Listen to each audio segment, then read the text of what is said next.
Un jour, New York pourrait voir apparaître un gratte-ciel suspendu à l'envers depuis un astéroïde. Rien d'étonnant, avec un coût dépassant les 8600 $ le mètre carré, bâtir dans l'espace plutôt que tenter de caser un nouvel édifice sur Terre semblerait une option plus judicieuse sur le plan financier. Ce projet immobilier extravagant, nommé Analema Tower, vient d'un cabinet d'architecture new-yorkais. Leur ambition était de concevoir quelque chose de véritablement inédit, et on peut dire qu'ils ont frappé fort. Imaginez d'immenses appartements suspendus à un astéroïde, accessibles uniquement par drone. Petit bémol, la livraison de pizza y coûterait sans doute plus cher qu'à Brooklyn. En revanche, aucun cambrioleur ne risquerait de grimper par la fenêtre. Bien que l'idée semble tout droit sortie d'un film de science-fiction, il s'agit bien d'une proposition réelle du Clouds Architecture Office. Selon eux, un tel projet pourrait devenir réalisable un jour. L'humanité s'éloigne progressivement de la surface terrestre, et ce gratte-ciel représenterait l'étape suivante. Par ailleurs, Analema Tower serait destiné à devenir le plus haut édifice jamais construit. Mais comment un tel système fonctionnerait-il ? L'astéroïde suivrait une orbite autour de la Terre, si bien que le gratte-ciel Analema demeurerait en perpétuel mouvement. Les habitants utiliseraient un ascenseur électromagnétique pour voyager entre la planète et l'espace, alimenté par des panneaux solaires et approvisionné en eau grâce aux nuages. Il reste toutefois des défis à résoudre, comme maintenir la chaleur aux plus hautes altitudes ou concevoir des câbles capables de supporter une telle tension. Mais les concepteurs s'y attellent. Vivre dans un gratte-ciel suspendu n'attirera sans doute que les amateurs d'exploration spatiale. Pourtant, l'idée demeure singulière. Les plans de cet édifice démentiel ont été dévoilés en 2017, mais soyons lucides, il est peu probable qu'ils se concrétisent. Malgré l'engouement sur Internet, la perspective de voir un jour Analema Tower se concrétiser reste extrêmement mince.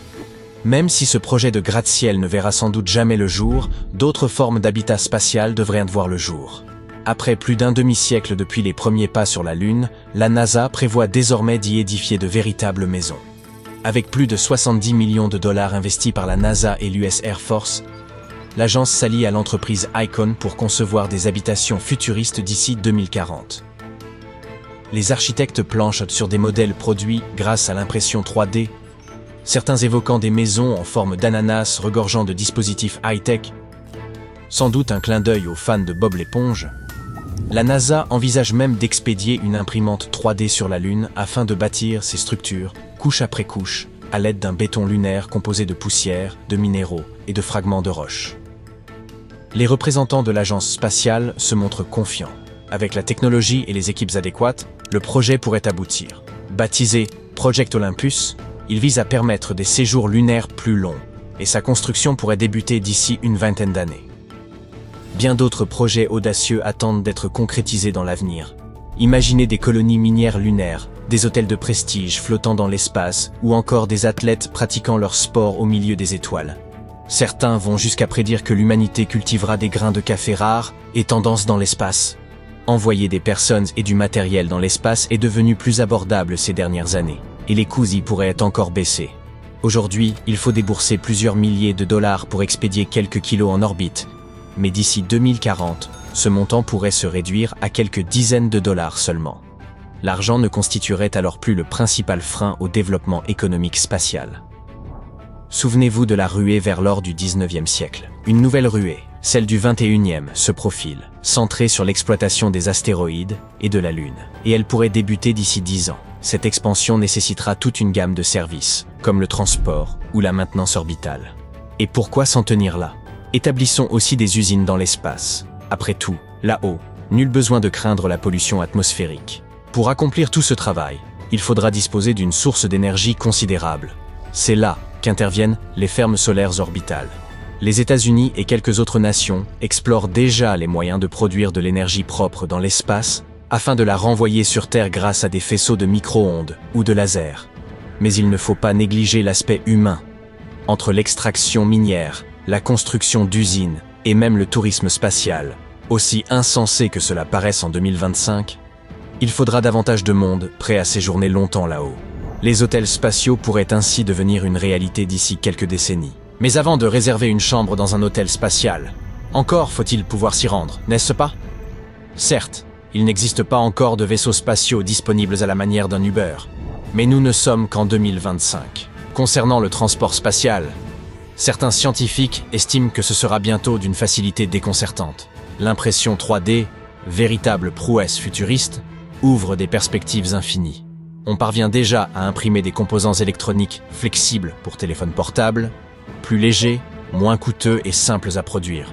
Le Jet Propulsion Laboratory de la NASA a même imaginé que l'on pourrait un jour imprimer un vaisseau spatial complet. Et cette idée n'a rien de purement théorique. En mars 2023, des chercheurs ont lancé la première fusée intégralement fabriquée à partir de pièces imprimées en 3D. Ces dimensions sont impressionnantes pour un engin issu d'une imprimante, 30 mètres de haut et 2 de large. Cette fusée utilisait des moteurs en alliage de cuivre capables de résister à des températures atteignant les 3300 degrés Celsius grâce aux alliages GR-COP mis au point par la NASA pour les moteurs de haute performance. Ces alliages sont produits par des procédés tels que la fusion laser sur lit de poudre et le dépôt d'énergie dirigée. La NASA partage désormais son savoir-faire avec des entreprises comme Relativity Space, au travers de programmes tels que RIMPT, préparant ainsi les futures missions vers la Lune et Mars.